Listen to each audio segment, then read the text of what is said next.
just a quick note before we do the June turn. Notice the force pool for the Persians has changed because any units that are eliminated will go into the force pool for that particular scenario or campaign. Same for the up here, the Macedonian side. So besides the ones that are listed in the initial force pool, anything that gets eliminated goes back in and you can recruit again in the same manner. I should note also that does not include leaders. So once a leader's gone, that is permanent. All right, one more adjustment I made. This is it was semi-big mistake. I think I did the maintenance cost instead of raise cost on some of these units. When I looked at my force again for the Persians, it seemed larger than it should be. And so I went back and redid calculations and I spent all my talents. Now this is going to affect a couple things. First of all, this force isn't as large. It's a little more, it's just under the size of the Macedonian force down here. But it is a little bit better equipped with cavalry. But the biggest thing is I spent all my money in order to recruit all these units. So my force pool is both bigger because I couldn't recruit all the units. I had to do some that were just one step. But more important, this poor leader went up to Sesamos basically for nothing because, well, I don't know if it's for nothing, but well, it probably is because I don't have any more money until January, and then I'm going to have to do some maintenance costs. So I don't know. He may just come down and pick up this unit and keep going.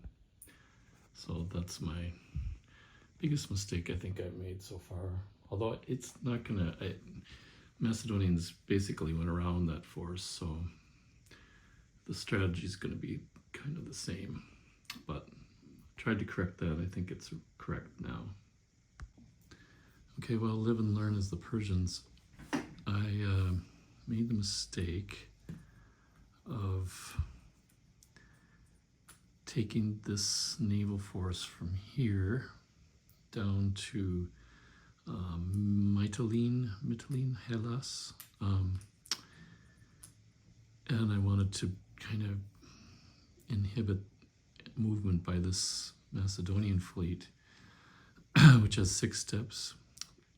This one has 4. I wasn't going to attack, but it does have 5 strength points.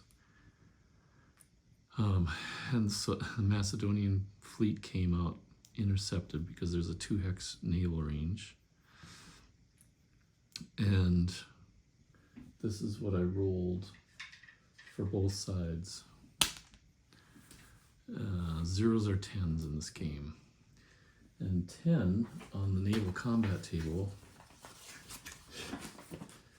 is a disaster, especially for the Persian side. Or you see the results on a 10. So you compare it's 1-to-1 odds for the Macedonian player and 1-to-2 for the Persian, and there's the results. So 4 Macedonian steps lost or size points, and 5 size points, which is the entire fleet, and the commander, which he'll never come back. So this is gone for good. These do go into the force pool, but right now the Persian can't build anything because they don't have enough money. They don't have any money. So basically, now I have to eliminate 4 size points here. We'll take these 2 fleets off. They go into the force pool. Now they actually can rebuild because they do have enough talents on hand. So we're down to one fleet, but basically they're unopposed all along here. They can't transport too many troops, but we'll see what I can do to rebuild those other fleets. It has to be at a naval base, I believe, and yellow anchor up here. Sestos is a naval base, so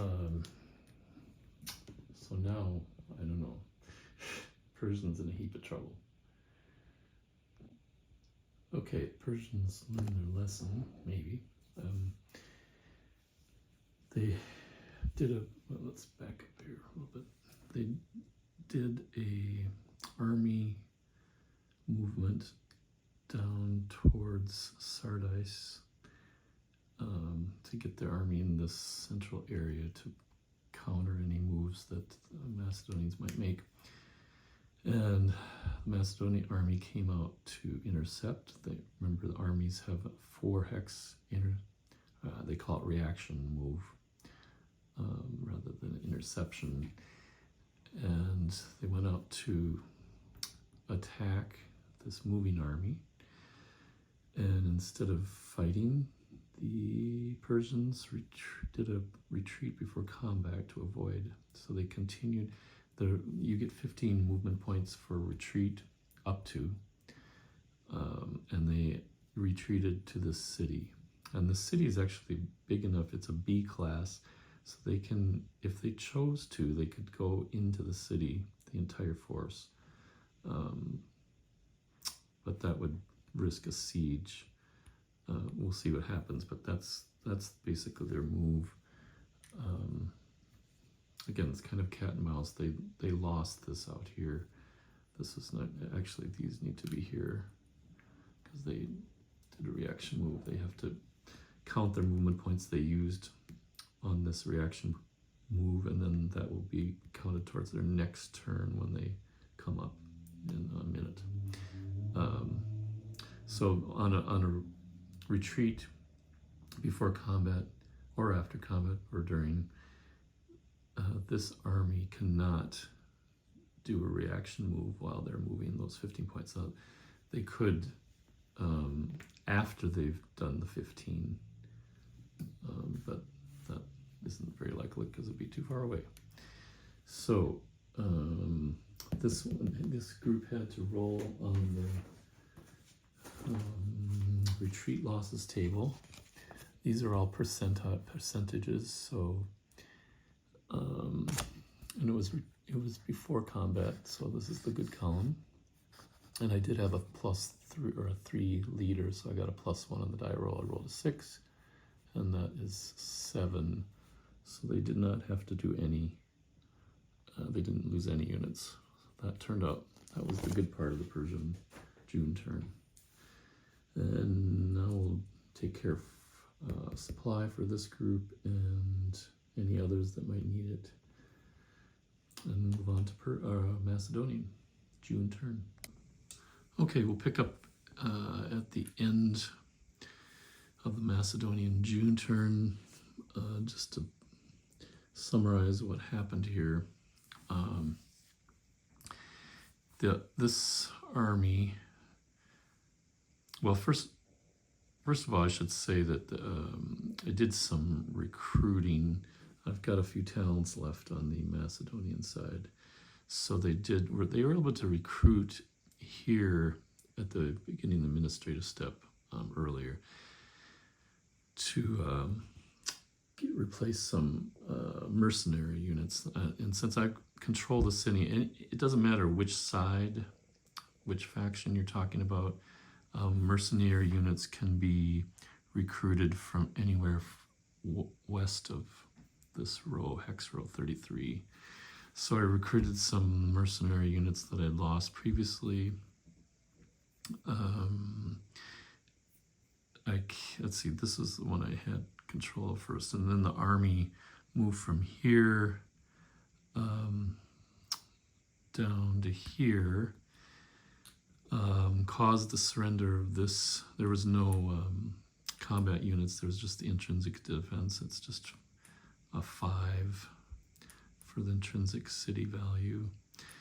And then I'm having to leave some garrison. I've got 4 garrison units that I can build. Right now I'm just building 1 step.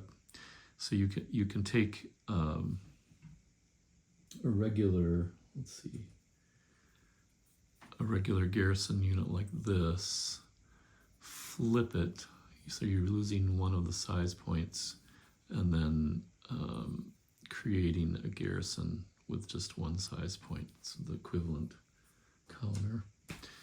This is a mercenary garrison. So I've got a garrison here, I've got a leader here with some cavalry. Where did my garrison unit go? There it is. The one thing I think I should explain here, this army is too big to lay siege. This is a Class B city. So including the intrinsic defense then, plus this army, I do not have enough to get to 1-to-1 odds, so I can't lay siege to this. This is, by the way, the capital of Lydia. It's in bold, if you can see that here. That's also worth 2 victory points.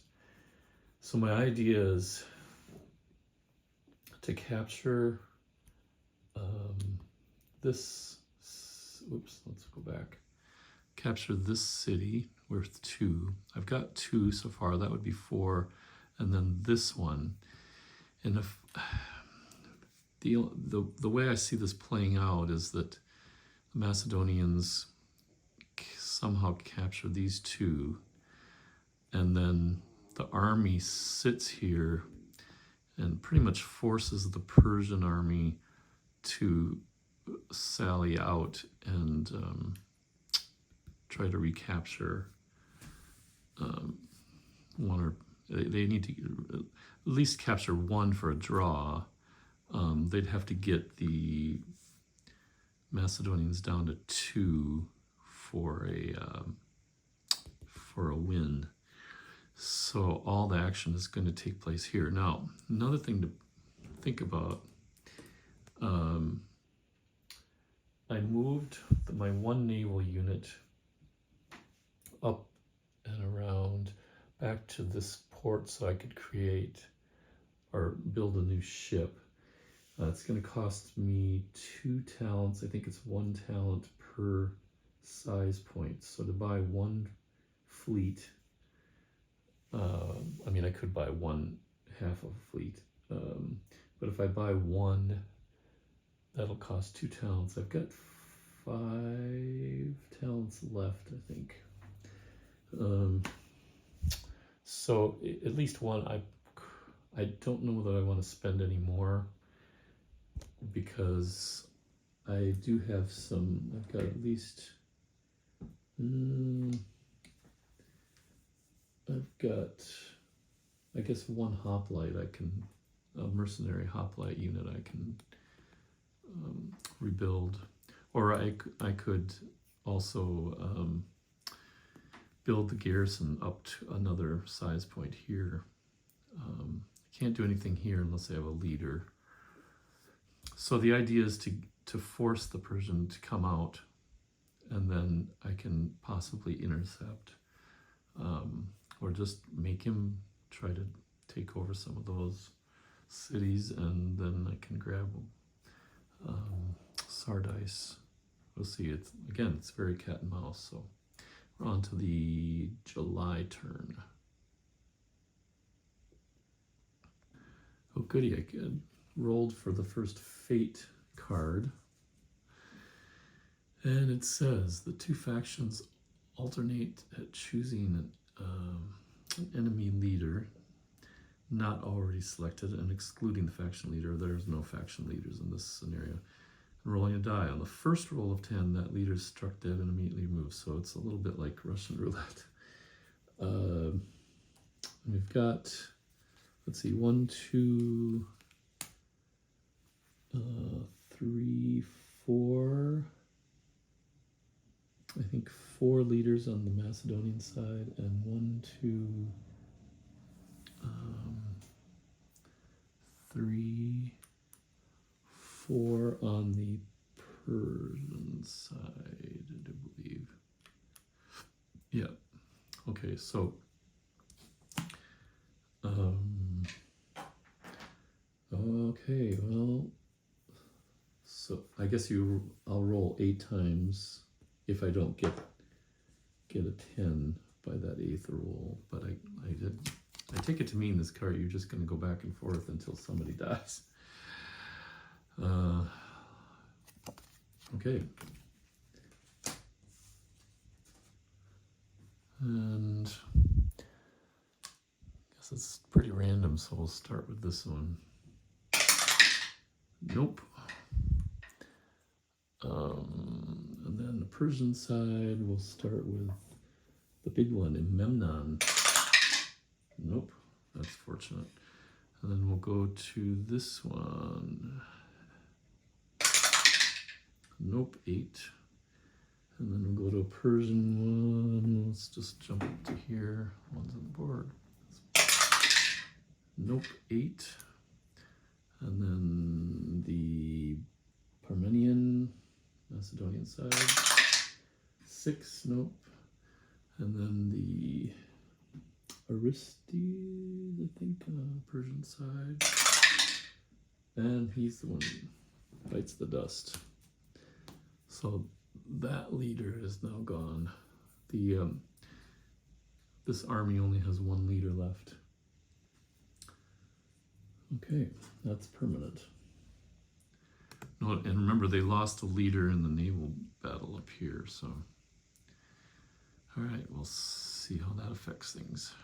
I do want to point out, this is a sheet that I just printed out, just made up myself pretty quickly. Just repeats what is on the inside of the rules right here. It's just bigger, and then I don't have to pick up the rule book every time. Would have been nice to maybe have a player aid like this with all the steps. Not a biggie, but I did the fate step. By the way, that when you draw a fate card, in this scenario you only do it if you roll a 10. But I did roll 10 and drew a card, but then you put it back here and shuffle, so it could come up again right away if you get that fate step roll. Bribery step. Maybe one quick note about bribes. If you look at the bribery chart, it is a risk. Every little detail of this game is kind of so cool, because as in real life, what happens with bribes, if you only use 1 talent to bribe, and this is for bribing a particular province to get it more loyal to you, if you only risk 1, you only have a 10% chance, but there's not much risk of going the other way. As you start to increase 2 talents, you got a 20% chance of gaining favor, but there's a 10% chance that you gave too much and it got discovered. And so the reward goes up, but the risk also does. So you have to think, if maybe you're desperate and you donate 4 talents to switch a province, I mean, doing 4 talents gives you a 50-50 shot, but it also gives you a 30% chance of going the other way, so you wasted 4 talents. So I'm not sure how big of a deal doing bribery in a scenario like this really makes sense. In the campaign game, that would tail quite a bit more. So, and then also, where did I put the sheet? The revolt step. This is one of those cases where and it happens in some games where rules that you're looking for aren't in the main body of the rule book. And in this case, I was looking at revolt, and okay, there's a revolt step, and I couldn't find anywhere in the rule book on revolts. But it's actually in the scenario booklet, and there's extra rules in the front of the scenarios, or additional rules. It just say, it doesn't say optional, it's just additional, and they're not all used in every scenario. I assume a campaign game uses all of them, but in this case, the revolts are used. So you simply have to have a garrison there. If the garrison is below the required size, so the bigger the city, the bigger garrison you're going to have, then you have to roll on the revolt table. So that's how that works. And my garrisons are fine because these are small cities, class D. This is the one that's going to be the tricky one. Okay, just to show you a little bit of the ins and outs of how reaction works, because I don't think I did in detail on the other two places. When there was a reaction move here with the naval battle, and a reaction move here where the Persians retreated. So there's for land units, land forces, there's a 4 hex range. So when a Persian army's moving around and we have this army here, anywhere within 4 hexes that it's moved of this, 4 hexes from here, you can try to intercept or do a reaction move. The issue though is you can use up to 15 movement points for this army, the reaction army, but you also have to consider how many movement points this moving army used, and whichever is less. So if they move less than 15, you're going to use that number, and that's all you can spend for this reaction. So the way the Persians did this, they did 1, 2, 3, 4, 5. Wait, let me check. It's only 2, because I think they only have 20. Yeah. So 3, 4. 1, 2, 3, 4, 5. And they still cannot do anything because they've only used 5, and it would take them 1, 2, 3, 4, 5, 6 plus 3 to go move into a enemy units hex. So that's too many. Now if they move here, oops, they were here. If they move into here, that's going to cost them 1, 2, 5 just to move to that, because of the crossing the river, the regular hex, and plus 3 for moving into enemy units. So if they intercept, they could use 1, 2, 3, 4, 5, 6, 7, 8, 9, 10. So they could use up to 10 movement points to intercept, and they really only need 1, 2, 3, 4, 5, 6, 7. So they can intercept here, and that's what they're going to do. Then very quickly, we'll show you land combat, not the tactical one, which I might do for people later. I'll take these units and see if I can set up as a land combat. Now the question is, do I get to use the units? Well, that garrison is in there. They're in the city, so I don't think they can come out. Let me double check on that. Okay, I was wondering about this. I will tell you right now that almost every question I've had about little details in the rules, I've always found somewhere.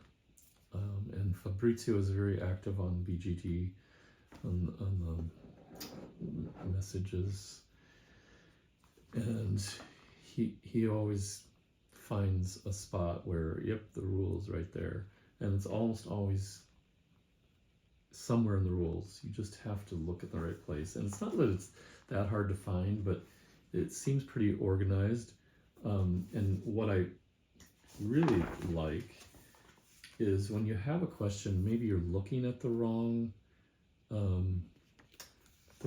place. It refers to a place where you're going to find the answer. For instance, I wasn't sure that I've got some units inside the city here, and as I'm doing the reaction and I'm going to attack that force, I was wondering, can I bring those out? So I'm looking, okay, is there a rule about that? Well, it says, and there's a very clear combat procedure for land combat. And the first thing you do is, one of the first things is that both sides reveal the exact composition of the army, and it says C 9.2. And if you look at 9.2, it's a heading, attacking and defending armies. And there's the answer.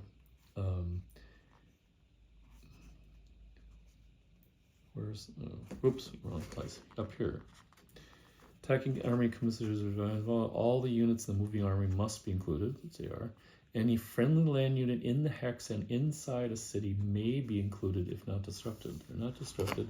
You don't have to include them, but I can, which I probably will because it'll give me a little bit better edge. Defending all the friendly land units in the hex and outside a city must be included. That's not a big deal because these could not move again because they already moved.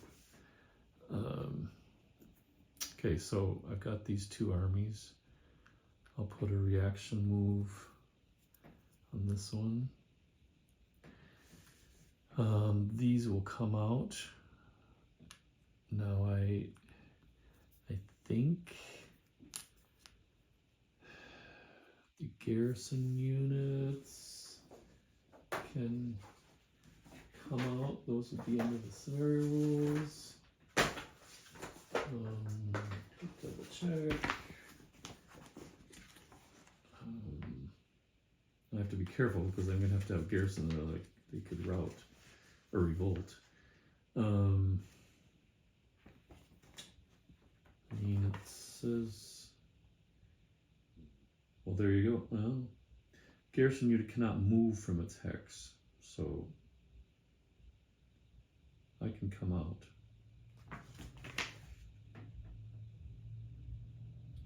Yeah. So I'm going to add these two to the Macedonian side. So now we're looking at these two armies here. Right there. Against the Persians. Now the advantage for the Macedonians are hoplites. I'm not sure if they're 2-to-1. They need to be 2-to-1 ratio for size points. But the Persian are definitely 2-to-1, more than 2-to-1 ratio for cavalry. And the leaders are equal. They both have 3, so that's not going to be any diagram modification. There was no crossing the river for the attacker, so that's not going to affect it. So let's count up the size points and see where we're at. Well, the Macedonian side does have a 2-to-1 or better ratio of the hoplite units, and the Persians have a 2-to-1 better for cavalry. So they'll both get a +1 for that. And then I think that's the only diagram modification they'll have. The leaders cancel each other out. And go to the combat table.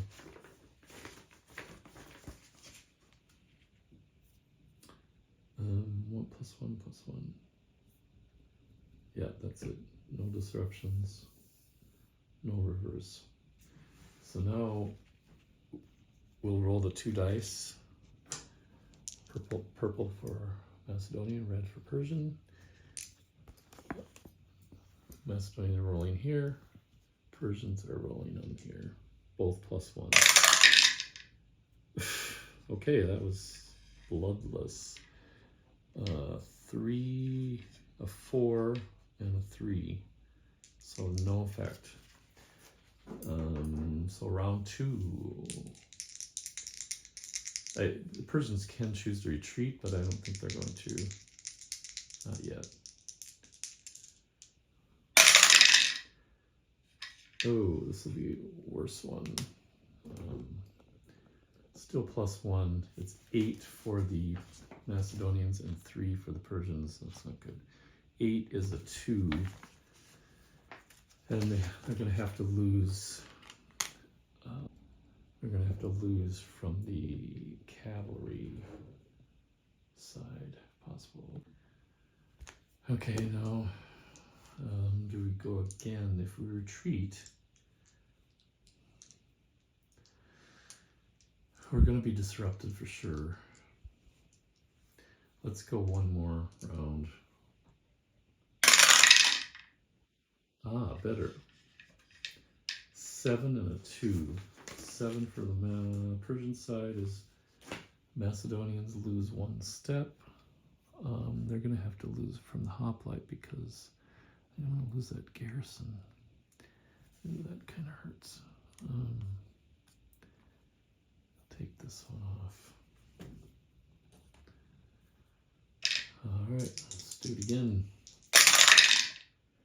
8 and 8, so 9 and 9. This time they both lose 2. Let's see, 1, 2, this is the 4th round of battle. I should keep track. Let me check priority. Well, at this point, I've had like 5 rounds of combat, and attrition is taking its toll. I think they're about 21 points here, combat points, and 25 down here. They started with like 33. And the question is, there's 5 talents in the treasury for the Macedonian side. They can afford to bring back some of their mercenary units, and the Persians can't do anything. So if I don't retreat now, that's gonna be disaster. I think I have to retreat over here with the Persians. So, and that's if they can retreat. So we have to roll on the retreat during combat. We get a +3 for the leader. Ooh, I just realized too. I have to check about leader loss. Okay, this is what I rolled. This is getting interesting. Rolled a 9 on the leader killed results. I rolled a 10, unmodified 10 first by the Macedonian side, which means an enemy leader could be killed. But you have to roll a 9 or 10 again, and then it's randomly determined. And actually, they only have the 1 leader. So this is disaster for the Persian. The Persians lose Memnon. Oh man. So that's an automatic rout. And I guess this will be good because it'll show you what happens when an army routs. So this one will stay here. Did a reaction move.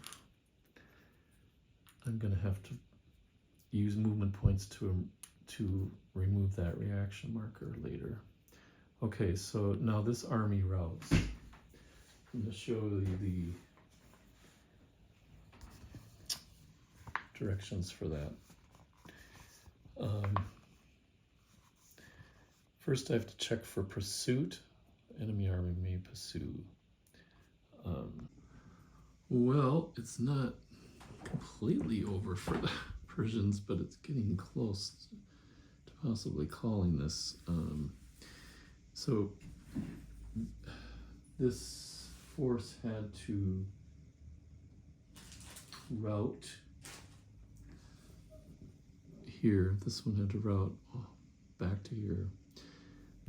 This army rolled on the pursuit table and caused 2 size point losses, and then they had to roll on the route table for routing,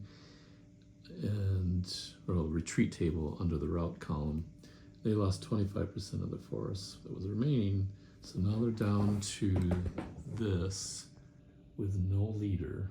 Their best leader's dead. They lost another leader, the fate cards.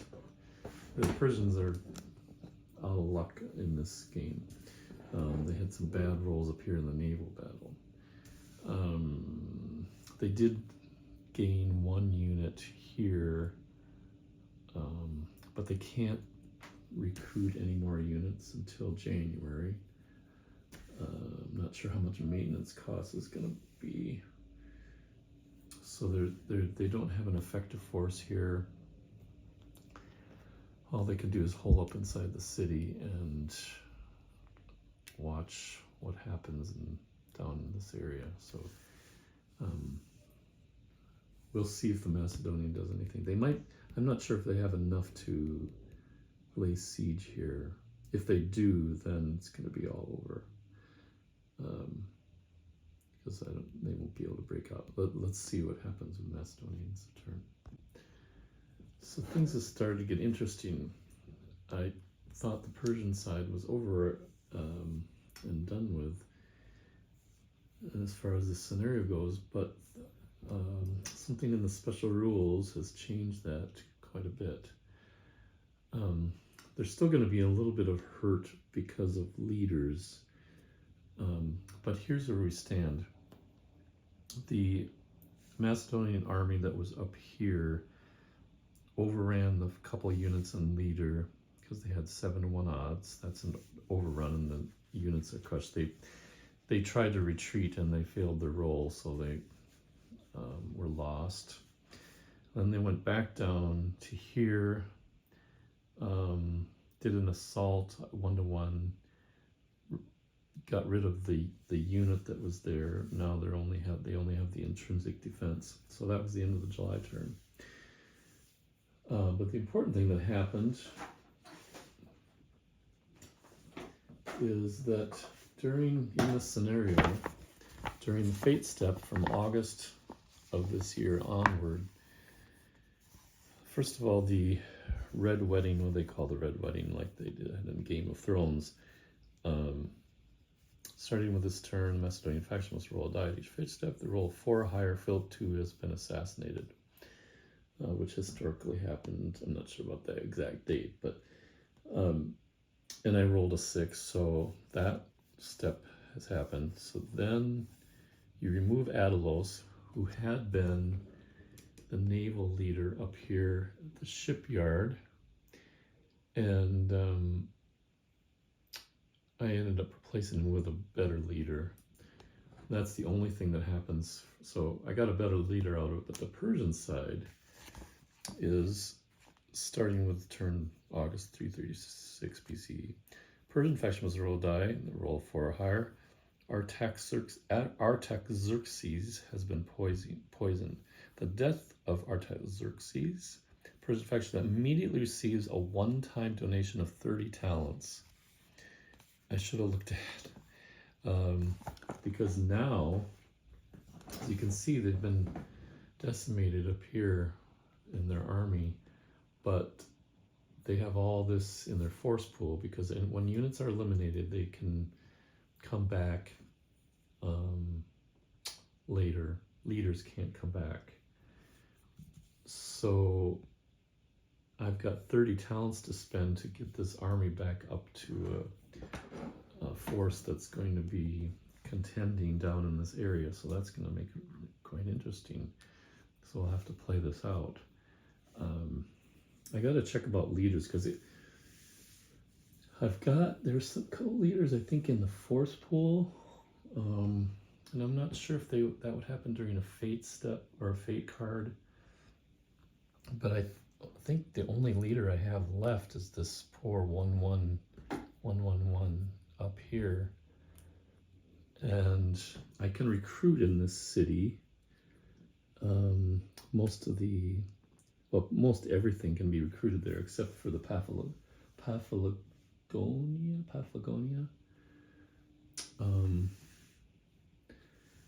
So that's not a problem. I can basically build another army here, but I'd like to have some more leaders, so I'll have to check to see if there's any chance of getting some from the force pool that started at the beginning of the scenario. Well, the leader replacement, it happens from the force pool when a leader is eliminated. Then I can do a replacement, but the placement doesn't actually happen until the campaign step. So doesn't happen during recruitment. So that means recruitment will have to be in this city for the Persians. And then at the beginning of their campaign step, they'll have some leaders here. And then they'll be able to reduce the disruption for that army over here. So things are getting even more interesting. I'm just fascinated by this game in all the little details that are built into the system that it forces you into decisions, forces you into thinking about the reasons for taking over a city that isn't just like, oh, that's part of the victory points. And the reason I bring this up is now that the Persian side has this wealth of 30 talents, I figured that I could rebuild the fleets.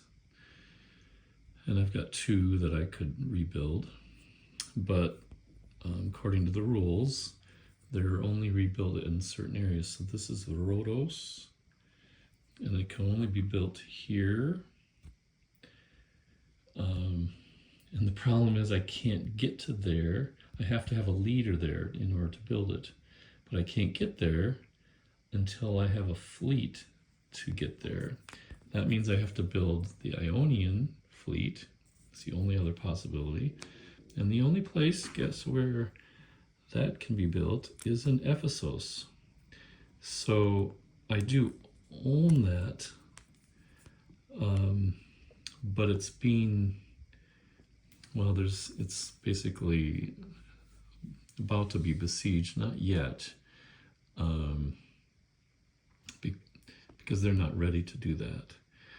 But it means that I'm going to have to get rid of this army in order to, because if I build a fleet, I can't, well, I guess I could build it, but I can't build it because I don't have a leader there. In order to get a leader there, I'm going to have to go through that army. So that's going to take several turns to figure that out, but it's cool. So I'll figure out how to spend the rest of the talents. I'm going to have to keep some put aside because I really do want to have those fleets back to give a little more flexibility. Anyway, that's another cool thing I found with this game. So the building that's going to be coming up, it looks like I can get all these units back, including building a siege train, which I might need because Macedonian side is now going to be looking up at a bigger force soon, I think, which means they're going to have to hunker down, and this is more likely to be used. So see if that takes them. And I've still got this only cost, I don't know, 7 or 8.